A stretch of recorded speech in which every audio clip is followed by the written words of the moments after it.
هەڤالên hêja û birûmet, ez dixwazim çîrokekî di heqê xıyanetê de ji we re qal bikim.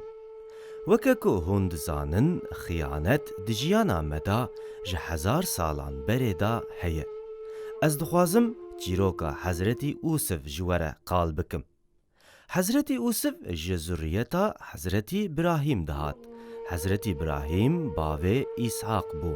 İshak jî bavê Yaqub bû. Yaqub jî bavê Hezretî Ûsif bû. Çar jinên Yaqub hebûn.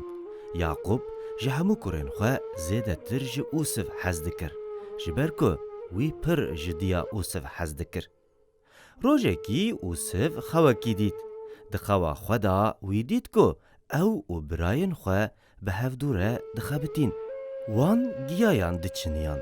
Wan giyayan jê dikirin û dikirin gurs. Giyayên ku Ûsif dikir gurs, radibûn li ser piya disekiniyan.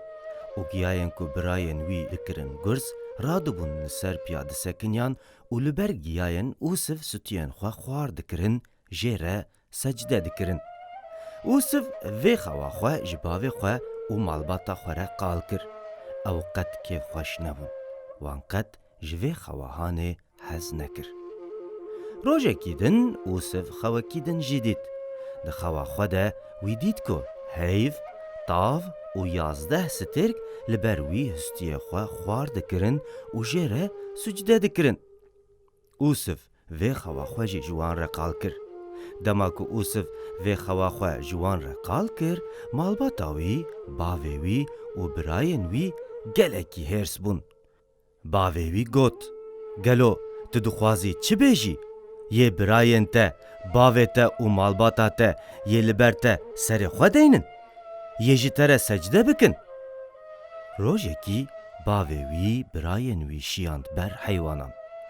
û wan heywanan birin û çûn mêrgê.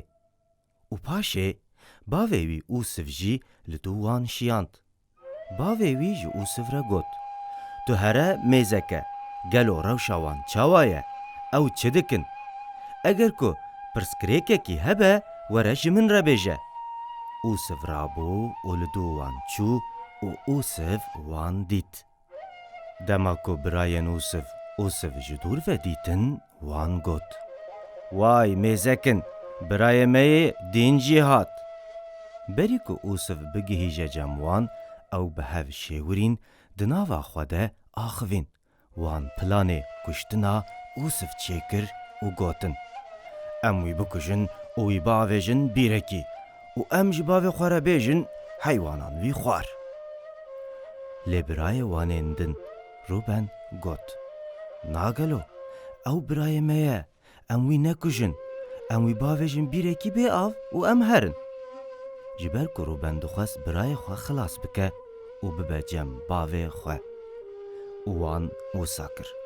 Ew rûniştin, bi hevdûre xwarin dixwarin.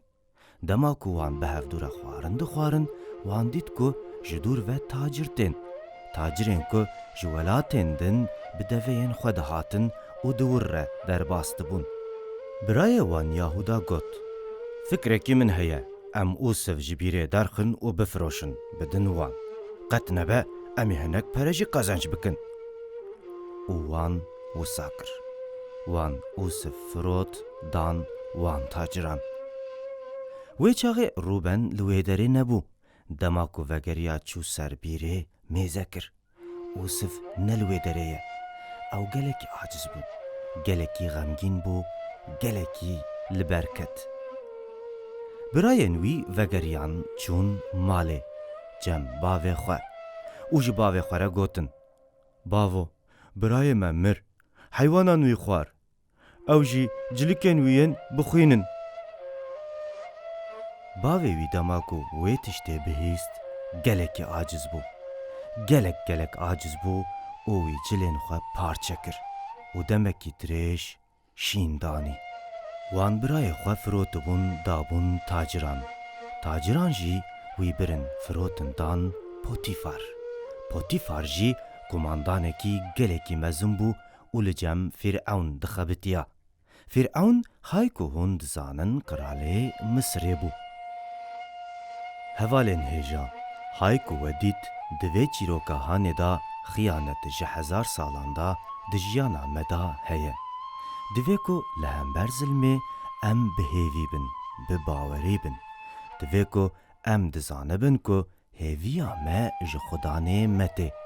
هگر کو ظلم ظلم داران هبه، دوی کو ام دزانه بن یه مجی خدای مهیه.